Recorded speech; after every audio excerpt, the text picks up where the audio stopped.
और कैबिनेट की ब्रीफिंग हो रही है, एक बार फिर आपको लेकर चलते हैं। ग्रामीण इलाके बाकी तीनों पुलिस कमिश्नरेट के जो बाहर जो आउटर छोड़ दिया था उसको शामिल करके एक व्यवस्था कर दी है, पूरे जिले को पुलिस कमिश्नरेट बना दी। दूसरा,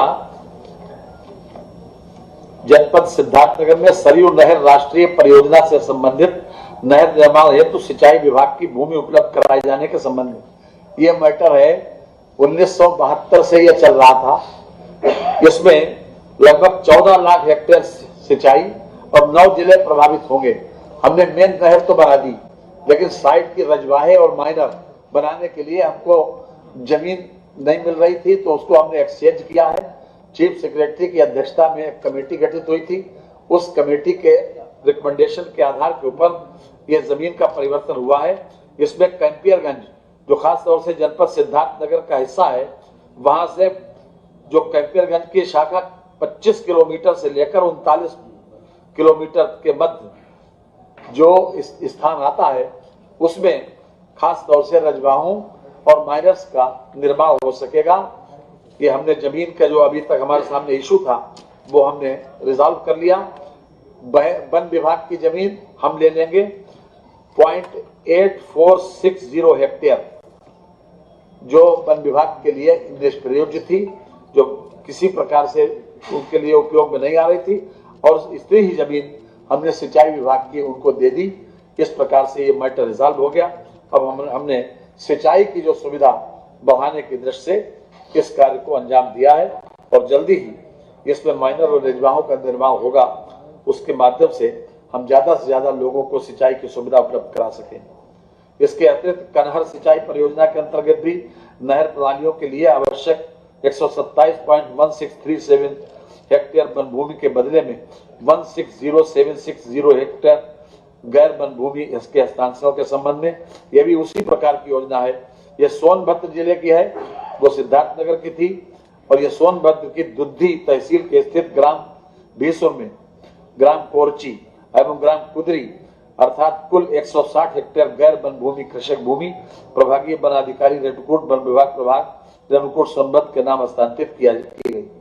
ये अपने आप में सुविधा की दृष्टि से भी, और ज्यादा से ज्यादा हम माइनर और रजवाहे बना सके। इसमें 22 नहरों के 27 भागों को पूर्ण किया जाएगा। ये भी अपने आप में ये पेंडिंग था, और हम समझते हैं कि ये योजना हमारी सिंचाई विभाग के लिए और खासतौर से कृषकों के लिए बहुत ज्यादा लाभदायक सिद्ध होगी, जो लोग इसमें महसूस भी करते थे काफी दिनों से। एक व्यवस्था और लागू आज हुई है शिक्षा विभाग का। अभी तक हमारे बेसिक शिक्षा विभाग के महानिदेशक के क्षेत्राधिकार के अंतर्गत उनके शिक्षा निदेशालय, बेसिक शिक्षा निदेशालय, राज्य शैक्षिक अनुसंधान एवं प्रशिक्षण परिषद, समग्र शिक्षा अभियान, मध्याह्न भोजन प्राधिकरण एवं साक्षरता निदेशालय, इससे संबंधित काम महानिदेशक बेसिक शिक्षा के पास थे। लेकिन जो कि नई शिक्षा नीति जो आई, उसमें प्रारंभ से लेकर यानी कक्षा 1 से लेकर कक्षा 12 तक किसी प्रकार का डिस्क्रिमिनेट नहीं किया गया। उनको एक साथ देखा गया है कि बेसिक शिक्षा से लेकर माध्यमिक शिक्षा तक, और हमारे वहाँ कक्षा 1 से लेकर 5 तक की शिक्षा व्यवस्था बेसिक शिक्षा में थी, और कहीं कहीं कक्षा 6 से लेकर कक्षा 12 तक के स्कूल भी माध्यमिक शिक्षा में आते थे। तो कक्षा 6 से लेकर 8 तक हम जूनियर सेक्शंस को भी बेसिक में देखते थे। इसलिए काफी कुछ काम में सुगमता लाने के लिए जो हमारी नई शिक्षा नीति है उसको ठीक प्रकार से कार्यान्वित करने के लिए यह व्यवस्था बनाई गई है। नई व्यवस्था के अनुसार अब बेसिक शिक्षा के निदेशक अलग होंगे और माध्यमिक शिक्षा के निदेशक अलग होंगे। इसके अतिरिक्त एक महानिदेशक का पद, जो अभी तक केवल बेसिक शिक्षा को गवर्न करता था, अब बेसिक शिक्षा और माध्यमिक शिक्षा को दोनों को गवर्न करेगा, और उससे कार्य की गति भी बढ़ेगी और सामंजस्य भी बैठेगा। तो कार्य की सुगमता की दृष्टि से ये व्यवस्था लागू की गई, क्योंकि नई शिक्षा की नीति में ये व्यवस्था थी कि 1 से लेकर 12 तक एक साथ देखा जाए। इसलिए हमने को निदेशालय में एक ऐसा व्यक्ति को बना दिया ताकि उसमें हमको काफी कुछ सहूलियत मिलेगी।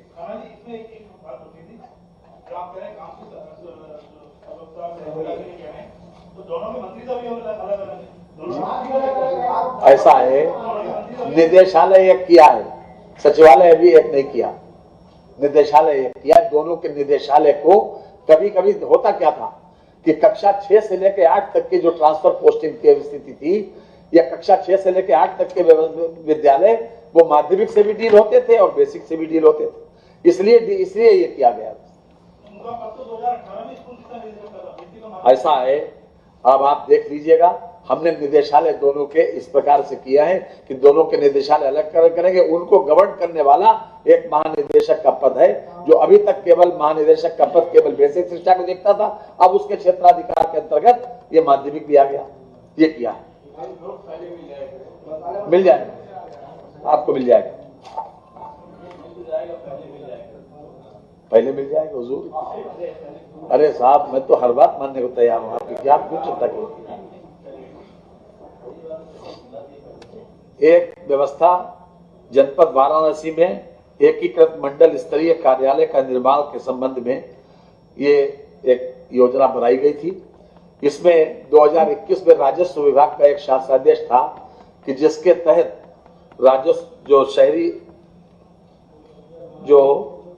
शहरी नियोजन विभाग यानी आवास और शहरी नियोजन विभाग के निवर्तन के ऊपर उन्होंने वो जमीन छोड़ दी थी, लेकिन अब नई व्यवस्था के अनुसार वो शासनादेश हमने बदल के विकास प्राधिकरण को ही उसमें अधिकृत किया जाएगा और वो पीपीपी मॉडल के ऊपर उसको आगे इरेक्ट करवाएगा, ताकि एकीकृत मंडलीय स्तर के जितने भी कार्यालय हैं वो वहां पर एक बिल्डिंग में आ सकते हैं।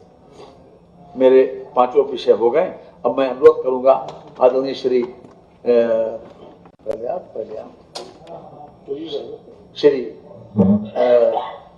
नंद गोपाल नंदी जी से, जो हमारे औद्योगिक विकास मंत्री हैं। आज एक बहुत ऐतिहासिक निर्णय इन्होंने करवाया है कैबिनेट के सामने। स्वागत। चलिए।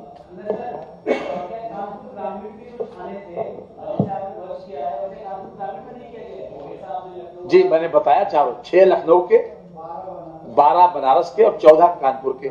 नोएडा पहले से ही सारा नोएडा एक ही पुलिस प्रणाली के अंतर्गत था, वो पुलिस आयुक्त के अंतर्गत। इसको जो पुनर्गठन किया गया उसमें ग्रामीण क्षेत्र शामिल कर दिया गया, इसमें इतना किया गया। धन्यवाद। नमस्कार। आज उत्तर प्रदेश औद्योगिक निवेश एवं रोजगार प्रोत्साहन नीति 2022 जो सभी हमारे स्टेक होल्डर हैं उनके साथ गंभीर विचार विमर्श के साथ प्रस्तुत की गई है। पूर्व में जो हमारे अनुभव रहे उसमें जो कठिनाइयाँ थी उसको भी इसमें रिजॉल्व करने का काम किया गया है। डेलाइट जो एक संस्था है उससे भी हम लोगों ने कंसल्टेंसी करके इसको इनकॉर्पोरेट किया है इसमें। और लार्ज जो हमारी यूनिट होगी 50 से 200 करोड़, मेगा यूनिट 200 से 500, सुपर मेगा 500 से 3000 और 3000 से ऊपर की अल्ट्रा मेगा यूनिट होगी। बाकी मैं चाहूँगा कि हमारे एसीएस साहब हैं वो आपको ब्रीफ कर देंगे डिटेल में। धन्यवाद सर। ये नई इंडस्ट्रियल पॉलिसी जो है आपकी जैसे जानकारी में है कि 2017 की जो पॉलिसी थी वो 12 अक्टूबर को लैप्स हो गई थी और ये काफ़ी डिटेल हमारी स्टेक होल्डर कंसल्टेशंस हुई। हमने ड्राफ्ट पॉलिसी एक नोटिफाई भी करी, उसके ऊपर स्टेक होल्डर के कमेंट्स भी आए, एसोसिएशन से भी हमने बात करी और अब हमने सारी बड़ी कॉम्प्रिहेंसिव पॉलिसी एक लेकर के आए हैं। इसमें आप देख रहे हैं न्यूज़ 18